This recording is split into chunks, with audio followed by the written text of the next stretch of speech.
you can tell your people about, go to freeamerican.com, freeamerican.com. I've had that website up for 20 years. I've documented everything that's going on, the progress of the new world order, and it's I've tried to tell you that all of the agencies out there, the Mossad, the FBI, the CIA, the KGB, these are all agents of the world government that's been set up here for almost 100 years, or maybe a few thousand years. John? You mentioned Moses. You mentioned that I'm a little like Moses. Well, 40 years ago, I wrote things like, as Solomon the king, I built a temple to God. As God, I gave Solomon a magic rod to call up the demons from hell down below, and I called up myself for gifts to bestow on the man who has everything, the man that knows. What we were talking about in this first half about the passing of Planet X, I wrote about 40 years ago. Right, and you were the first one to have Mark Hazelwood, the landmark pioneer in, at least in recent years, alerting us to this oncoming event and trying to warn us to protect ourselves. You hosted his book and also hosted Mark on one of your expos. Yes. So you were the only one who would touch him. Nobody else wanted to even get near Mark Hazelwood talking about Planet X. Again, they're afraid of their reputation. My reputation might be harmed if I talk about something that might be kooky. Well, why don't you just study it and find out if it's true? Who knows? Maybe it could be about to kill millions of people. Or is that not an important item on the agenda? No, it's more important to keep those patriot broadcasters manning the guns of the InfoWars. And you have the disinformation. Manning the guns of the InfoWars. But what about when you got to protect your house? You've got to protect your family from these natural disasters. They don't want you to do that because that conflicts with their agenda. If we knew, and they know, I believe what Weber said about them having time travel, them being able to, them knowing what's going on, knowing who's going to win the elections, It's that's what they're calling this a vortex in South America, a time vortex. Wow. Well, I didn't know anything about that. I'd have to study about that. But I just have to give the Patriot broadcasters credit. I mean, they're doing the right thing. They're fighting tyranny. But you have to put the first priority first, second priority second. When you got to protect your family. Look at the people. Here's a glaring and tragic example. Thousands of people injured and killed across the country over the last several days from these killer tornadoes. I mean, entire areas just wiped clean. As if some giant came along with huge mile-long boots and just crushed entire towns and cities. People have to get prepared for that. There are things we can do. We can get these storm cellars. You dig a hole and you look on the internet and try to find a prefabricated or some storm cellar that you would put together yourself, so that when a tornado comes or a windstorm comes, you can go down in there and protect you and your family. Your house will get blown away, but you want to save your family's lives. These are the things that these patriot broadcasters ought to be talking about, in addition to fighting in the New World Order. That's why I'm so angry about all this. I'm not opposed to them. I'm their ally. I've been fighting and teaching people about the New World Order for a long time, making many enemies among my family because I try to wake them up. They don't want to hear the truth. We've all been. We're all victims of that. My son made me do my radio show that I've been doing for 20 years in his basement because he didn't want to hear that shit. There you go. That's your own son. Yes. It's the same thing with our families too. But so we're with the patriot broadcasters on that score, that we should be fighting tyranny. But at the same time, you got to follow the first most urgent priority, and that is protect your family. We got to get these storm cellars built on our property quickly because more and more people are going to be dying from these horrendous windstorms. Now maybe we could start talking. You should start selling these things and show these people what's right to do. Buy Start selling these, advertising these storm sellers. You can buy. It comes in a big box, and you put the pieces together. You dig a hole. You put it in the ground. John, it's easier than that. They're called containers. They're stacked up beside every major freeway. I don't know. I mean, I'd rather get something that's made for the job. Remember, you got to deal with water. You got to deal with flooding. Let's get something that's made for the job. Okay, not something that's improvised. And we check the internet. You may be able to sell these and set an example and show these people off. All these other Patriot broadcasters. I would love to see one of those something like that with a teepee over. If the teepee blows away, you're still safe. Well, your teepee, right? That's the right idea. But you know what that would be? It would be like a geodesic dome. Because a dome, as Mark Hazelwood pointed out in his book, in his speeches way back in 2002, talking about the oncoming onslaught of Planet X, he said if you have a dome home, that dome would withstand winds over 200 miles an hour because it's of its aerodynamic structure. What about, it seemed to me another good design for high winds is called pyramids. I don't know. I would stick with the dome because that's been proven to be your best bet. Now, the dome could go right off the cellar. I'm talking about the ancient pyramids. I mean, maybe they built those things to withstand and house some of their knowledge and some of their culture thousands of years ago. Well, it's possible. I have never never thought about that. Certainly is worth looking into. But you know, can you imagine someone builds a storm cellar? They can go in when the windstorm comes, and then this storm cellar is covered by a dome, which in itself is a great obstacle to the wind. So now they're protected. And these domes can probably be constructed piecemeal, piece by piece, if you were to get a kit. And just put the pieces together with bolts and a wrench, you could be protecting your family. And then in regards to the floods, we know that historically, when you read the ancient historians, what they will tell you is that the very first signs of this tremendous global destruction are intense flooding, extreme flooding, and we're seeing it all over the world. If you just look at the videos they're showing you of New Zealand, Australia, every country I can think of, including the country of Pakistan, which the entire nation was flooded out just a year or two ago. Everybody remembers that. But then everybody forgets that too, don't they? That entire country was flooded out. We had floods in Italy. We had floods in Germany and Poland. Horrendous floods where entire towns became oceans. We've had floods in Portugal. We've had floods. If you recall, I've got it all on videotape. I made sure I documented it because people forget and say, oh, I don't remember that. But Texas was flooded out. Even though you have droughts now, there was a period a few years ago when Texas was flooded. Louisville, Kentucky was flooded. Nashville, the home of the Grand Ole Opry, was flooded out. It goes on and on. Baltimore, Maryland was flooded out. Massachusetts, Washington State, horrendous floods. So it just goes on and on. Now what we need to do is protect ourselves from this flooding by taking whatever measures are available. Like, for example, like don't build on a seashore and don't build on a riverbank, in a riverbed. Well, those people need to get away from it, but the people inland are also going to be subject. People in Missouri are going to be subject to floods.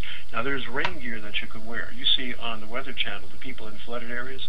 Take a cue from them. They have complete body rain gear that will resist any kind of water infiltration. So you need a complete wetsuit. For you and your family. You need a raft, an inflatable raft, because you may be paddling down your street in order to navigate. When there's no floods, you may need a bicycle. You may need chemical brake lights. These are all things you could be selling, and for the good of the people, and then for this also to sustain your radio broadcast. And you would be showing these Patriot broadcasters what we really need to do, because time is running out. The disasters are ramping up very rapidly. Pretty soon, Even the New World Order isn't going to be thinking New World Order because they'd be too busy scrambling like cockroaches running under the woodwork when the kitchen lights are turned on. That's what these New World Order cockroaches are going to be doing pretty soon, scurrying underground. So we're going to have to take our minds off the New World Order momentarily. Think about all the thug cops, okay? All those thug cops that go around tasing people and beating people. Those thug cops are now going to have to rescue people, do water rescues from people's cars that are floating in the middle of the highway. Those thug cops are going to have to start helping people to save lives during a tornado. And when those thug cops do not do their job, they're going to have a whole public coming down on them and smashing down on them because they are instead of doing their job of saving and protecting the public, they are some of them, not the good ones, but some of them, cowards. The only reason they went into the police force was to become bullies. I don't like bullies. I don't like bullies. You know, I think, and the good cops are going to start taking over. Yeah, we've got a lot of good cops. We got a lot of good veterans out there that are experienced here, and I firmly believe that when 9/11 happened, I didn't see any need for troops like I filmed the first Homeland Security meeting, and they're saying in case of a earthquake along the New Madrid fault line, we'll need 400,000 well-armed, well-trained, organized, disciplined troops. That's New World Order elitist thinking. I think the American people can work together, will rise to the occasion, will build these homes, will build these liberty villages. I'm not trying to make money off this. I'm not trying to get rich off of this and hype anybody's products. I'm trying to tell people where they can find it, what they can do. Here's some actions that you can take. Right. I mean, you don't need money. All you care about is enough money to sustain your radio program, feed yourself and your family, pay the bills, and continue to warn people because that's your big thing in life. That's your love in life, is to warn people, just the same way with me. I don't want to make a lot of money. So when I suggest that you sell these things that can save people's lives from natural disasters, you're doing them a public service and at the same time simply sustaining yourself so you can continue to in a way I'm already doing that. I've got books up there to tell you how to make your own solar, how to make your own wind generators, you know, how to do this on your own, you know, and I've tried to tell people, John, my God, Obama's idea of greening of America is what he's talking about is lining the pockets of the big business, of the corporations that rule us, you know. He wants to sell that mountaintop over there to a foreign company so they can come in and put wind generators on it, kill a bunch of birds, and pipe the power back down to the power station and sell it to you. Again, they want to sell it to the power companies want to sell it to you. Why not just put our power right on our homes? Well, exactly. Cut out the middleman. I have a wind generator myself, which I have not put up yet, but well, anyway, that's just an idea. We have to be independent. We cannot be enslaved to the big corporations and be a part of the mass buying public.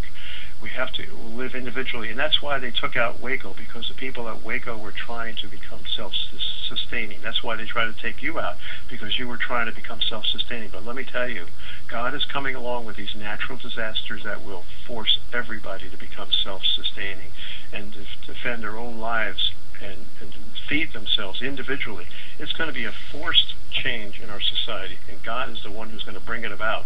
No longer will the power elite have this control. Now, maybe the Bible does say that somehow Satan will take control through his Antichrist and rule this world so that nobody's able to defy him or make war. It says in the book of Revelation, who is able to make war with the beast? Who can fight against him? So there's going to be some beast power. But I think those people who turn to God and trust everything he's given us, sunlight, water, seeds, to survive, those people will be protected by God against this Antichrist, evil, satanic empire that's taking over the world right now. So you know, John, I really appreciate hearing that, because I've been trying to tell people, look, you know, the Bible is a good tool. It's a history book. It's a moral. It provides a moral guide for you if you listen to the words of Jesus. But the churches that took it over is about controlling you, making you fear. Oh, the devil's going to get you. The devil's going to get you.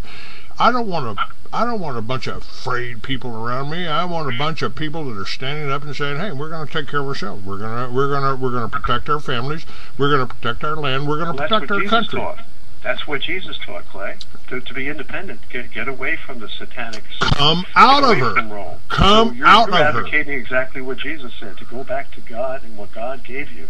And don't let man rule you. That's what Moses did when he said to Pharaoh. Pharaoh was a symbol in the Bible of Satan ruling this world, just as Satan rules the world today. And Moses, God spoke through Moses and said, "Get your people out. I will liberate you from this bondage." We're in bondage right now to Pharaoh. That's the New World Order. So what you're speaking, you're advocating what the Bible has been teaching. Freedom, away from satanic centralization. Individual rights. Individual responsibility.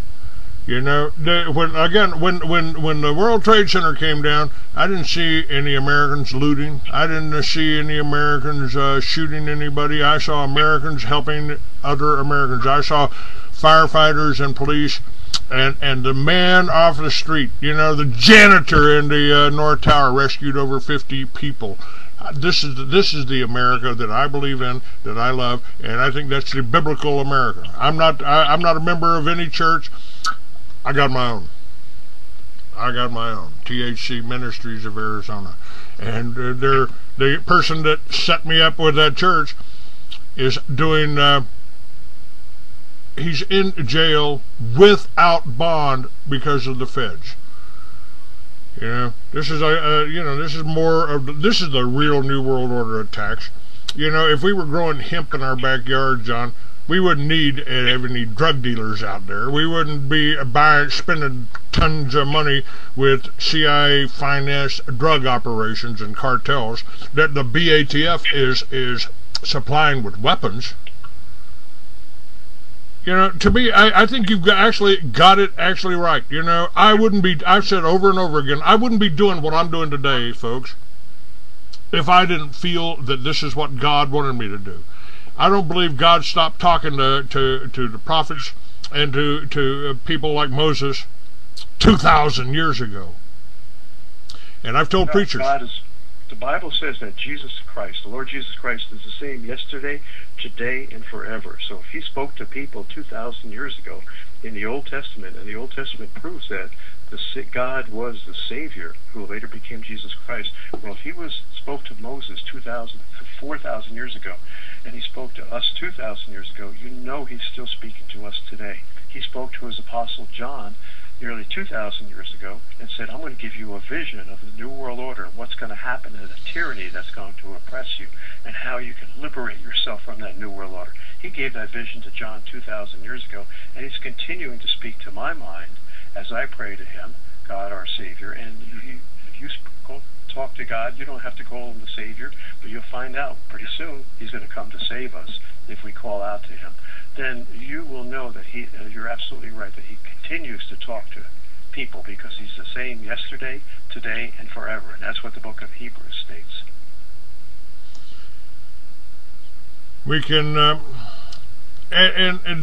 doesn't Revelations really paint the picture of what is to come, the fires, the sun? Yes, absolutely. Blood and fire. Hail, blood and fire mingled. I'm trying to remember in Revelation 8. Hail and blood mingled with fire. Now, that's exactly what you see in the book of Exodus, because Revelation is Exodus deja vu, like all over again. So what you read in Exodus, the flaming fire that was coming down to the ground, it was running along the ground, almost like machine gun bullets fired from a helicopter, but flaming machine gun bullets hitting the ground. That's what these rocks were like when because of their high temperature, the friction of the air caused these falling rocks being sucked in by Earth's atmosphere to actually catch on fire, but there was also electrical discharges mingled with it. And that's the fire mingled with blood that the book of Revelation talks about. It happened in Exodus 36.5 centuries ago, because this devastating flyby planet comes by every 36.5 centuries. And it's going to happen again. That's what Revelation warns us about. So indeed, Revelation does tell us about what's going to happen next. But read Exodus 2 to get Before the year's out, I will have my book finished.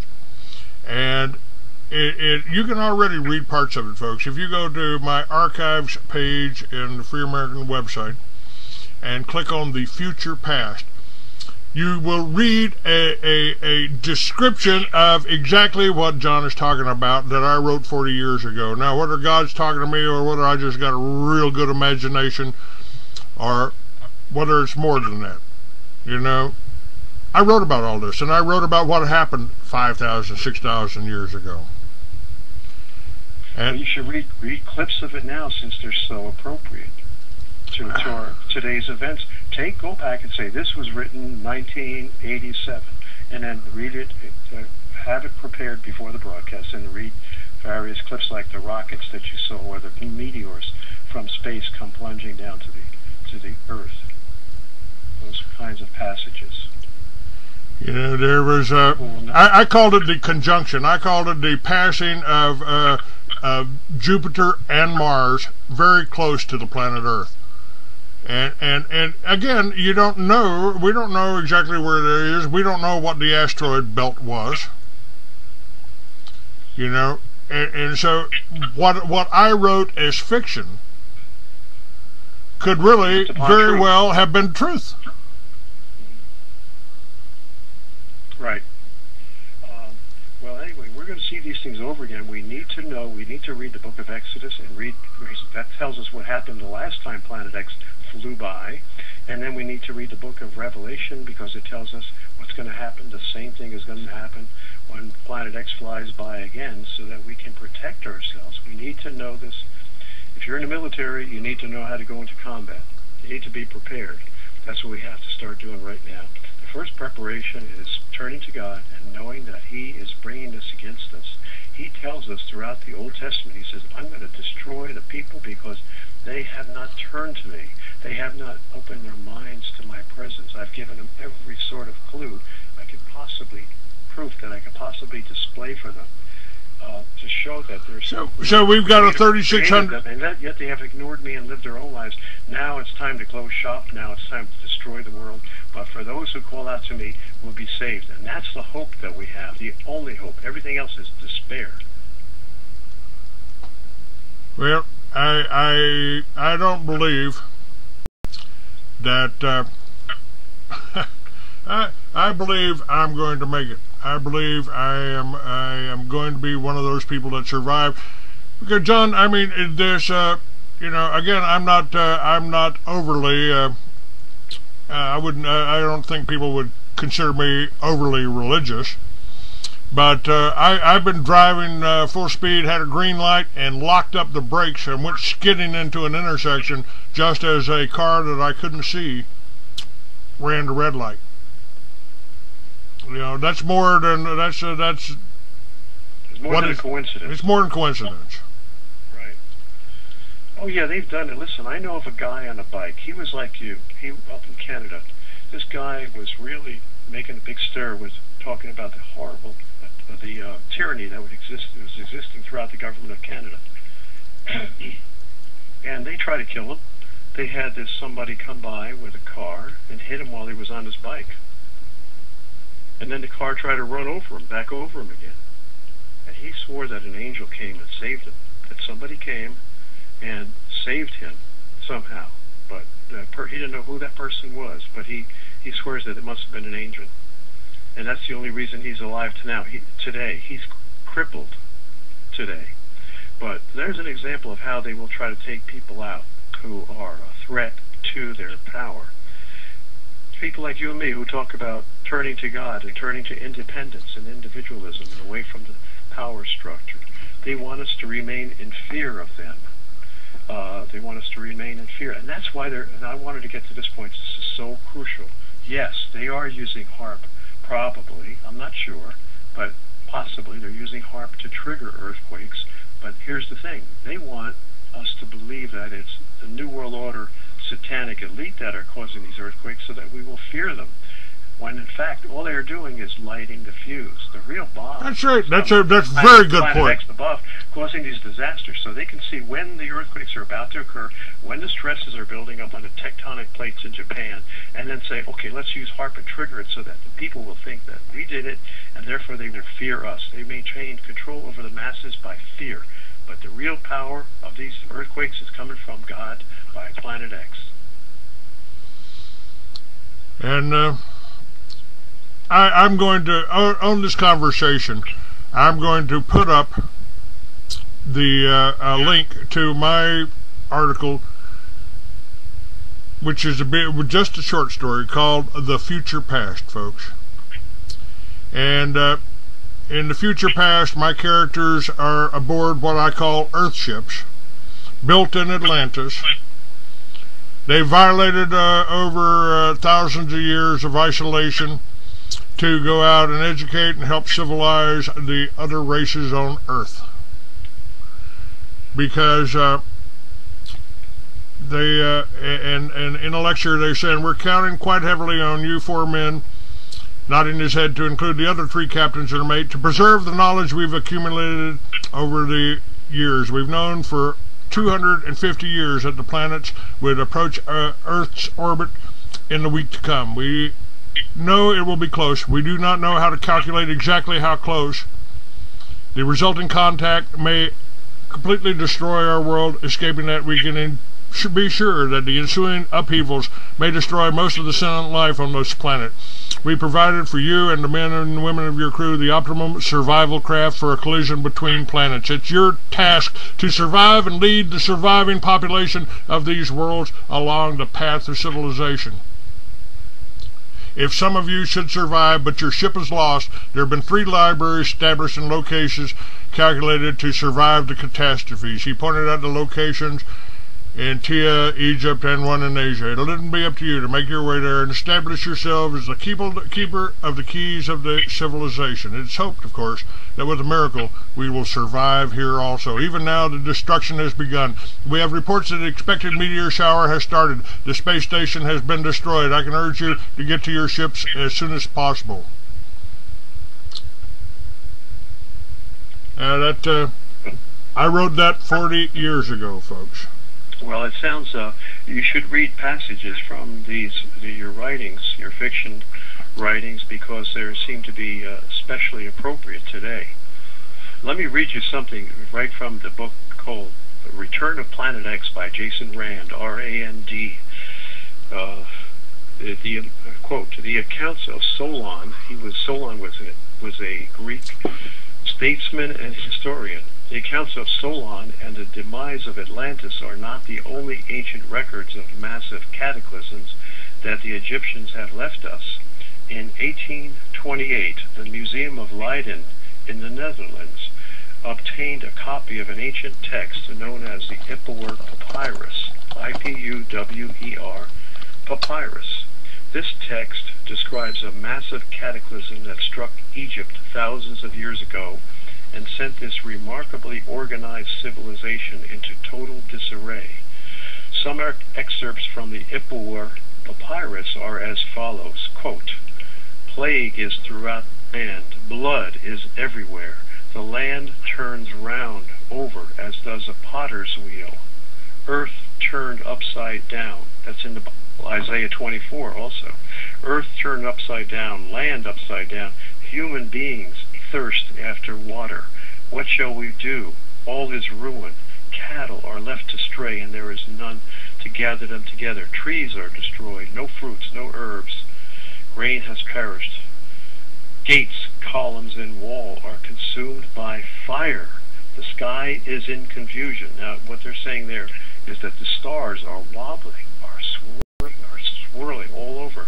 And that's because the earth is wobbling.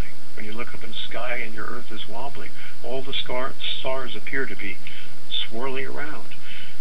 I'll continue reading. The sky is in confusion, and the fire ran along upon the ground. This is from the Egyptians who lived in the contemporary times with Moses and the Israelites. described in the book of Exodus. Fire ran along upon the ground. And these Egyptians didn't even know anything about Moses. Now these Israelites... Writing it, the Bible confirms this. Fire along the ground. That's electrical discharges. And those Israelites were